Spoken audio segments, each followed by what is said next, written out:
What if everything you've been taught about poverty is backwards? It feels like a lack of money, a shortage of things, an empty bank account. But what if that's just the symptom, not the disease? The ancient Stoic philosopher Seneca saw something far more profound. He saw that poverty is not primarily a financial condition. It's a state of mind. It's a lack of contentment, an inability to recognize when you already have enough. This is the poverty that can afflict the billionaire just as easily as the beggar. It's an inner emptiness that no amount of external acquisition can ever fill. Over the next 20 minutes, we're going to explore 3 letters from Seneca that completely redefine wealth and contentment. This isn't a lesson in money management, it's a lesson in mind management, in building an inner citadel of sufficiency that fortune cannot touch. We begin with the most dangerous illusion of all, the insatiable mind. Seneca's first critical observation cuts to the heart of our modern condition.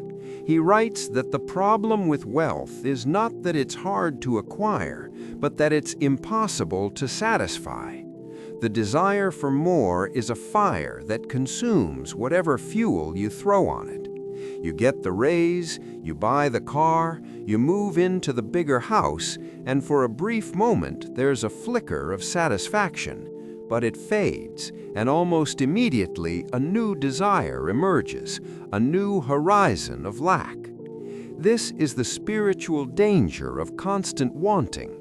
It creates a psychological treadmill where you're always running but never arriving. The poverty here is not in your wallet, it's in your perception. It's the poverty of believing that fulfillment lies just over the next hill.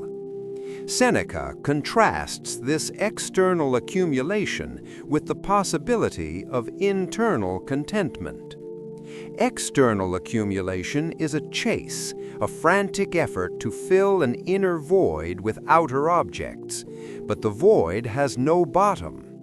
Contentment, on the other hand, is the realization that the void itself is an illusion. It's the understanding that you are already whole. This is why poverty is a state of mind before it is ever a financial state. A person with little money who has mastered their desires is, in the Stoic sense, truly wealthy. A person with vast riches who is ruled by endless craving is, in that same sense, profoundly poor. Our consumer culture makes a false promise. It whispers that there is a magical point called enough. If you just reach this income level, acquire that possession, achieve that status, then you will finally be content. But enough is a mirage that constantly recedes. The goalpost is always moving. The system is designed this way. It depends on your perpetual dissatisfaction. Seneca warns us that buying into this promise is a form of self-betrayal. It's outsourcing your peace of mind to the unpredictable winds of fortune. When your sense of worth is tied to what you have, you become a slave to the possibility of losing it. This constant anxiety, this fear of loss, is another facet of the poverty of the insatiable mind. It's a lack of security that no insurance policy can ever cover. So if the problem is an inner state of lack, what is Seneca's prescription? It's not to amass more, but to practice needing less. This leads us to Seneca's most practical and radical solution. He prescribes the regular practice of voluntary poverty. This is not about romanticizing destitution or advocating for a life of hardship. It is a deliberate psychological exercise designed to achieve a very specific goal: freedom. The practice is simple in concept, but profound in effect. periodically you choose to live far below your means. You wear simpler clothes, eat plainer food, and forego luxuries you can easily afford. You actively simulate a state of scarcity, not as a punishment, but as a training regimen for the soul.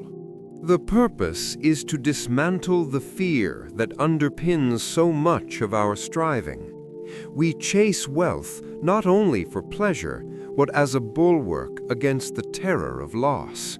We are afraid of what would happen if we lost our job, our home, our status.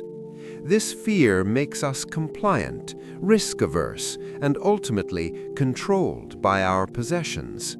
By voluntarily experiencing a simpler life, you remove the sting from that fear. You prove to yourself, through direct experience, that you can not only survive with less, but that there is a unique form of psychological freedom in it. The weight of maintenance, protection, and anxiety lightens. You discover that your well-being is not nearly as fragile as you believed. The critical distinction Seneca makes is between chosen simplicity and forced deprivation. Forced deprivation is a hardship inflicted by external circumstances. It comes with fear, resentment, and suffering. Chosen simplicity, however, is an act of empowerment. It is the conscious decision to test your own limits and expand your zone of comfort. It's the difference between being thrown into cold water and choosing to take a cold plunge. The physiological shock might be similar, but the psychological experience is worlds apart. One is a trauma, the other is a tonic. This practice reveals that the chains we feel are often of our own making. We become attached to a certain level of comfort, and that attachment itself becomes a prison. By voluntarily setting aside those comforts, even for a short time, you break the spell of dependency. You learn that you are more resilient, more adaptable, and more free than your fears had led you to believe. This practice, however, points toward an even deeper truth about our relationship with the things we call our own. This practice of voluntary poverty leads us to the fundamental shift, the redefinition of ownership itself. Seneca offers a radical piece of wisdom. We don't truly own our possessions. We are merely their stewards. Everything we have, our money, our property, even our own bodies, is on loan from fortune. We are temporary caretakers, not permanent proprietors. This perspective dismantles the entire illusion of control we exert over external goods. We spend our lives trying to build a fortress of security with these goods, believing that if we can just accumulate enough, we can lock the gates against misfortune. But Seneca reminds us that the walls of that fortress are made of sand. Fortune can sweep them away in an instant through market crashes, illness, or simple accident. When we operate under the illusion of true ownership, we create vulnerability. Attachment is the source of this vulnerability. The more tightly we cling to something, the more power it has to cause us pain when it is inevitably taken away, as all external things eventually are. This is the core of the Stoic view. The only thing you can truly own is your character, your judgments, your voluntary actions, the inner citadel of your mind. Your virtue is the one possession that cannot be seized by a thief, devalued by inflation, or destroyed by fire. Wealth, status, and health are preferred indifference. They have value, and it is natural to prefer having them. But their presence or absence does not determine your moral worth or your capacity for a good life. A good life is built on excellence of character, not excellence of circumstance. So, what does this look like in practice? It's a subtle but powerful mental exercise. Begin to view every possession as a temporary loan. When you sit in your car, instead of thinking, "This is my car," try thinking, "I have been granted the use of this vehicle for a time." When you live in your home, see yourself as its custodian, its guardian for this chapter of your life. This isn't about fostering indifference, it's about fostering gratitude and non-attachment. You appreciate the thing more deeply precisely because you recognize its temporary nature, much like you savor a beautiful sunset precisely because you know it will fade. This shift transforms your relationship with fortune. Instead of seeing yourself as a castle owner desperately defending your turf, you become a wise traveler, appreciating the shelter of the inn for the night without demanding that you own the building. You engage with the world fully, but you hold it all lightly. This redefinition is the ultimate antidote to the anxiety that so often accompanies wealth. And that anxiety is precisely what Seneca tackles in his second lesson. He presents us with a profound paradox. Acquiring more wealth often means acquiring more worry. This is the hidden tax on prosperity that nobody discusses. When you have little to lose. Your fears are specific and often manageable, but as your possessions grow, so does the shadow they cast. Each new asset comes with a bundle of anxieties, the burden of protection, the cost of maintenance, the fear of loss. The beautiful house must be insured, secured, repaired, and taxed. The investment portfolio must be monitored, balanced, and protected from volatility. The social status must be maintained through consumption and performance. What began as a pursuit of freedom can easily become a life of servitude to your own belongings. Seneca observes that possessions have a way of possessing their owners. They demand your time, your energy, and your mental space. You start working for your things rather than your things working for you. This is the trap of lifestyle inflation. As your income rises, your standard of living rises to meet it and then exceed it, locking you into a cycle of needing to earn more to sustain a lifestyle that was supposed to bring you peace. The freedom you sought remains always on the horizon because the goalposts of enough keep moving, fueled by the very anxiety that more wealth was supposed to eliminate. You become a prisoner in a gilded cage, surrounded by comforts but feeling deeply insecure because you know how fragile it all is. Contrast this with the freedom Seneca identifies in having little to lose. This isn't about advocating for destitution, but about recognizing the psychological liberty that comes with a lower overhead of worry. When your sense of security is decoupled from external things and rooted in your own character and resilience, you become unshakable. The Stoic sage is confident not because they have a vast fortune, but because they have cultivated virtues, courage, justice, temperance, wisdom, that serve them in any and all circumstances. Whether fortune bestows abundance or imposes scarcity, their core self remains intact. This is the wealth that cannot be taken. This anxiety about our external goods, then, is not a sign that we need to secure them better. It's a signal pointing directly toward what we have neglected to secure within ourselves. It forces us to ask the most critical question of all: what is truly necessary for a good life? What, in the final analysis, is enough? This brings us to Seneca's third and perhaps most liberating letter, where he confronts the core question: what is truly necessary? This is the standard of enough. It's not a universal number, it's a personal calculation of sovereignty. Seneca forces us to make a critical distinction that our culture works tirelessly to blur: the distinction between needs and desires. A need is something required for survival and basic well-being: food, shelter, safety, human connection.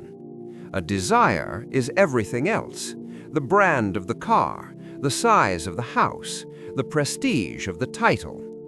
The anxiety of wealth we just discussed arises precisely from the confusion of these two categories. We treat desires as if they are needs, and in doing so, we build our sense of security on a foundation of sand. The concept of enough, then, is not about deprivation. It is about defining the boundaries of your personal kingdom. It is the point at which your legitimate needs are met and your energy is freed from the frantic pursuit of more. This is what Seneca means by sovereignty. When you know you're enough, you are no longer a subject to every passing whim of desire or every demand of social comparison. You become the ruler of your own life. The peace found in these clear boundaries is immense. It's the peace of knowing that you have what you require to live well, and that the endless chase for extras is a choice, not a necessity. You can engage with the world of abundance from a place of strength and choice, rather than from a place of craving and inadequacy. So how do you calculate this personal sufficiency threshold? It begins with a ruthless and honest audit, not of your finances, but of your fears. Ask yourself, what am I truly afraid of losing? Is it the comfort of a warm home, or is it the status symbol that the home represents? Is it the utility of a reliable car, or is it the identity I derive from its make and model? The standard of enough is the line where necessity ends and the performance for others begins. Seneca would argue that once your survival and basic comfort are secured, the primary driver for accumulation is often the opinion of other people. We seek wealth to be seen as wealthy. But this is a trap, because the opinion of others is the most volatile and unreliable commodity in existence. Basing your happiness on it is the ultimate poverty. Defining your enough is the act of withdrawing from that futile game. It is declaring that your worth is internal, and therefore your sufficiency is self-determined. But knowing you're enough is one thing, maintaining it is another. This is where Seneca introduces the ongoing discipline of contentment. It's not a one-time decision, but a daily practice of mental fortitude. The gravitational pull of comparison is relentless. We are surrounded by images of greater wealth, louder successes, and more extravagant lifestyles. Without a disciplined mind, our carefully defined enough can begin to feel inadequate almost immediately. Seneca's method involves a daily examination of desires. This isn't about self-flagellation, it's about conscious awareness. Each morning, and again each evening, you pause to observe the wants that arise. You notice the impulse for the newer, the bigger, the better. And instead of automatically acting on it, you interrogate it. You ask, does this serve a true need, or is it feeding an insatiable desire? Is this moving me toward greater freedom or toward greater dependency? A central pillar of this discipline is the cultivation of gratitude for sufficiency. This is the active, daily work of appreciating what you already have. It is the deliberate focusing of attention on the abundance that is present, rather than on the absence of what is not. When you feel the tug of wanting a newer phone, the discipline is to first feel a genuine appreciation for the miracle of the phone you already own, a device that connects you to the world's knowledge and your loved ones. This doesn't mean you can never upgrade. It means you upgrade from a place of choice, not from a place of discontent. Gratitude reframes your entire perspective. It shifts you from a mindset of scarcity, I lack what others have, to a mindset of abundance, I have more than I truly need. This discipline reveals Seneca's ultimate insight. The only true wealth is composed of inner resources that are permanent. External wealth is inherently fragile. It can be lost to market crashes, stolen by thieves, or made worthless by changing circumstances. But the virtues you cultivate through this practice, wisdom, courage, justice, temperance, these form a fortune that no misfortune can deplete. This is the wealth that cannot be taken. When your security is rooted in your character, you develop an unshakable confidence of self-sufficiency. You know that no matter what happens to your external circumstances, your capacity to respond with virtue remains intact. This transforms your entire relationship with money. It ceases to be the source of your security and becomes a simple tool for action in the world, to be used wisely and released without anxiety. So, what does this look like in a modern life? It's the synthesis of these three lessons into a daily practice. It means engaging with the world of money and ambition, but from a place of inner sovereignty. You make financial decisions not from fear or insatiable craving, but from a clear understanding of your personal enough. The sign of progress isn't the size of your bank account, but the quiet confidence with which you can face both gain and loss. It's the ability to pursue goals passionately while holding the results lightly, balancing deep engagement with profound detachment. This integrated life is an ongoing work of maintaining perspective, of continually returning to Seneca's question, what is truly necessary? So we arrive at the true measure of wealth. Poverty is not a lack of money, but a lack of contentment.